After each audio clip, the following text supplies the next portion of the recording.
اللهم صل وسلم وبارك على سيدنا محمد وعلى آله وصحبه وسلم. كل سنة وانتم طيبين. بمناسبة شهر رمضان الكريم أعاده الله علينا بالخير والصحة واليمن والبركات، اللهم أمين يا رب العالمين. فكرة من أفكار عزومات شهر رمضان الفضيل. زي ما انتم شايفين عندنا النهاردة العزومة محاشي بقى، وكل سنة وانتم طيبين. رمضان يعني المحشي. عملنا محشي كوسة وفلفل وبتنجان وكرنب، وأحلى عزومة. ربنا يا رب يديم علينا اللمة ويديم علينا حبايبنا، اللهم امين، ودايما متجمعين في الخير والفرح، اللهم امين يا رب العالمين. عملنا صينيه فلفل زي ما انتم شايفين، وحطيناها في الفرن كده وطلعت بسم الله ما شاء الله في منتهى الجمال. حتى الكوسه حمرناها، حتى البتنجان زي ما انتم شايفين حمرناه وكان جميل قوي.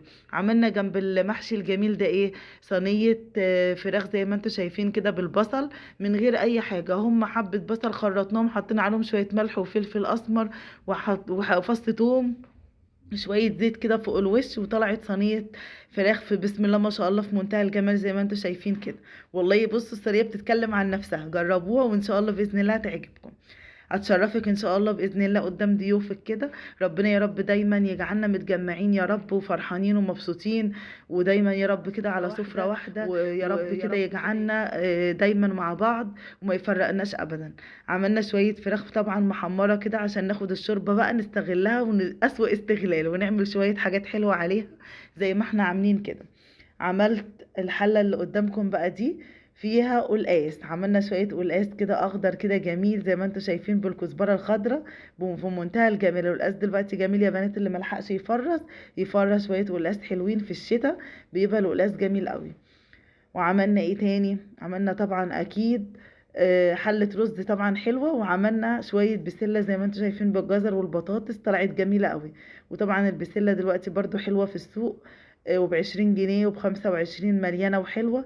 نحاول برضو نفرز على قد ما نقدر. وحلة الرز بشعرية زي ما انتم شايفين كده. عملنا اكل بسيط، واهم حاجة اللمة، وربنا يديمها علينا يا رب نعمة. وعملنا طبعا حلة المحشي الكرنب الجميلة دي. يبقى احنا النهاردة عملنا حلة محشي كرنب، وعملنا بسلة، وعملنا رز بشعرية، وعملنا قلقاس، ومحشي فلفل وكوسة وبتنجان. وعملنا ايه تاني؟ وعملنا صينية فراخ بالبصل، وسلقنا فراخ وحمرناها. وألف هنا وشفا على اللي أكل. ويا رب تكون الفكرة عجبتكم وتكون سهلة وبسيطة، وربنا يديمنا نعمة عظيمة، اللهم امين يا رب العالمين. لو عجبكم الفيديو ما تنسوش تشتركوا في القناة، وكل سنة وانتم طيبين ورمضان كريم يا احلى اخوات في الدنيا.